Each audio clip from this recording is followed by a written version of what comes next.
12월 8일 월요일.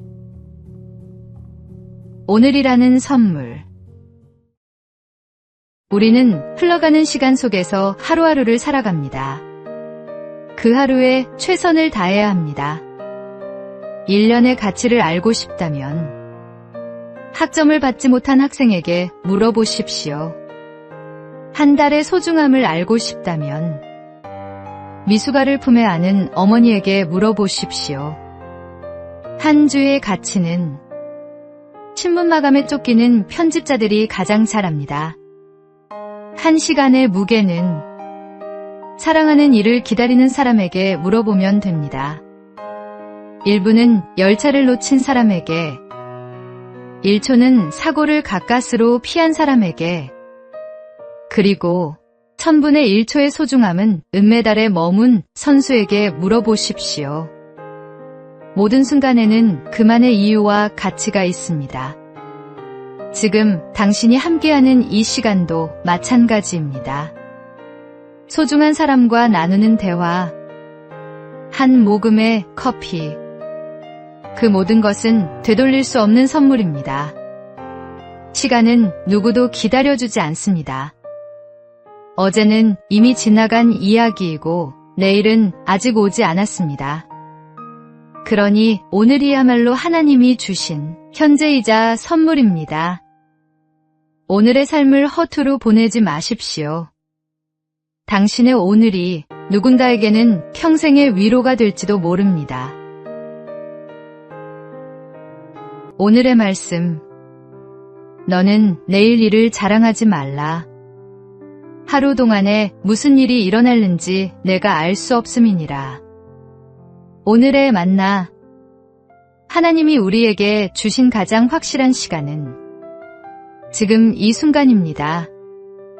오늘을 감사함으로 살아내는 것이 진정한 지혜입니다.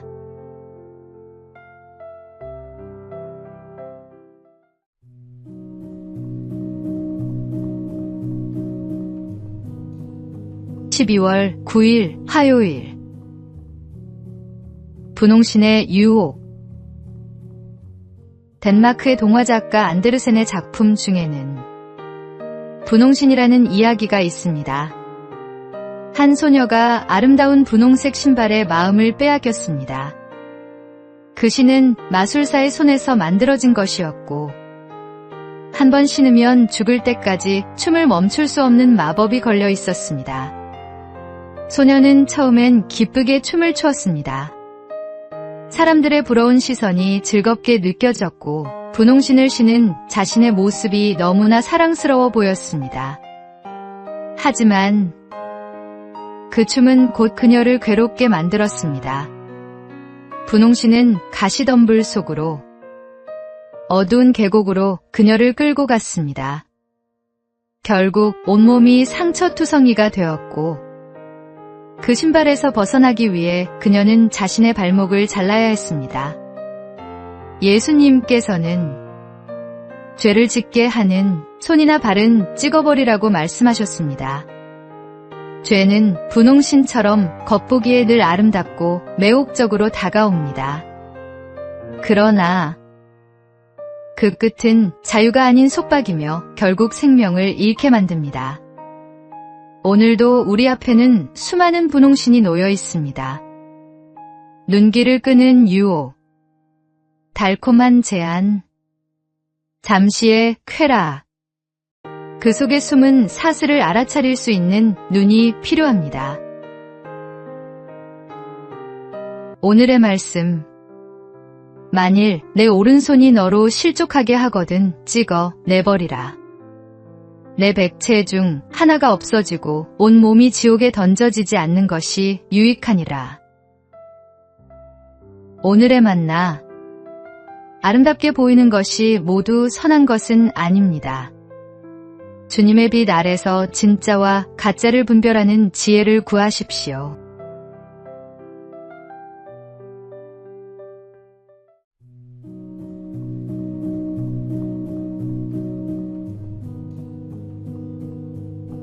(12월 10일) 수요일. 한 평생을 바친 길. 우리나라 전국 곳곳에는 아름다운 궁궐과 사찰 같은 목조 건축물이 있습니다.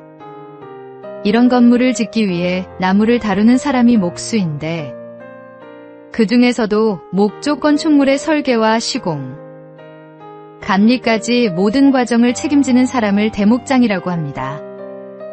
대목장은 다양한 건축 기법과 기술을 종합적으로 습득해야 하는 만큼 수십 년에 걸친 현장 경험과 배움을 통해 완성됩니다. 최근 우리나라에서 25년 만에 새로운 대목장이 탄생했습니다. 김영성, 이광복, 조재량 씨가 그 주인공입니다. 1977년 스승에게 입문한 김 씨. 수십 년 동안 대목장 기술을 전수받은 이 씨. 1996년 입문 이래 궁궐 건축의 계보를 이어온 조 씨까지. 이들은 모두 한평생을 전통기술 보전과 전승에 바쳤습니다. 국가유산청은 이들이 앞으로 현장에 활력을 가져올 것으로 기대한다고 밝혔습니다. 한 분야에서 경지에 오르기까지는 긴 시간과 인내가 필요합니다. 스승에게 배우고 다시 제자에게 전하는 이 아름다운 전승의 과정은 우리 신앙생활과도 연결됩니다. 하나님께서 우리에게 주신 믿음의 유산을 다음 세대에 온전히 전하는 것, 그것이 바로 우리가 이어가야 할 소망의 길입니다. 오늘의 말씀. 또 내가 많은 증인 앞에서 내게 들은 바를 충성된 사람들에게 부탁하라. 그들이 또 다른 사람들을 가르칠 수 있으리라. 오늘의 만나. 믿음의 계보를 잇는 일은 하루아침에 이루어지지 않습니다. 오랜 시간 성실히 걸어온 발자취가 다음 세대에게 빛이 됩니다.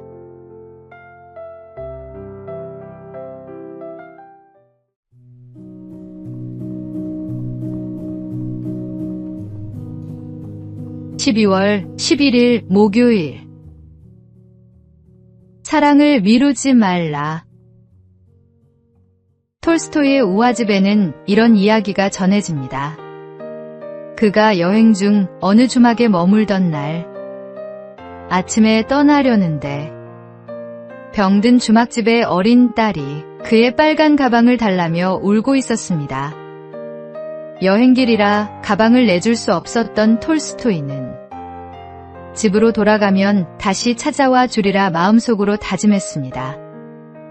며칠 뒤 그는 약속을 잊지 않고 가방을 들고 주막으로 되돌아왔습니다. 그러나 이미 아이는 세상을 떠난 뒤였습니다. 톨스토이는 깊은 슬픔 속에 아이의 무덤을 찾아가 가방을 놓고 묘비에 이렇게 새겼습니다. 사랑을 미루지 말라. 누군가에게 무엇을 주거나 따뜻한 말을 건네거나 작은 행동 하나를 하려 할 때 그때가 바로 그 시기입니다. 다음에 하지라며 미루는 순간 그 기회는 다시 오지 않을지도 모릅니다. 당신이 지나쳐버린 그 한 사람의 마음이 외로움에 상처 입고 쓰러질 수도 있습니다. 오늘 하루 톨스토이의 후회를 마음에 새기며 사랑의 지각생이 되지 않기를 다짐해 봅시다. 지금 이 순간 사랑을 행동으로 옮기십시오. 오늘의 말씀. 내 손이 선을 베풀 힘이 있거든 마땅히 받을 자에게 베풀기를 아끼지 말며 내게 있거든 이웃에게 이르기를 갔다가 다시 오라. 내일 주겠노라 하지 말며. 오늘의 만나. 사랑은 언제나 지금입니다. 미루어둔 사랑은 결국 사랑이 아니라 후회가 됩니다.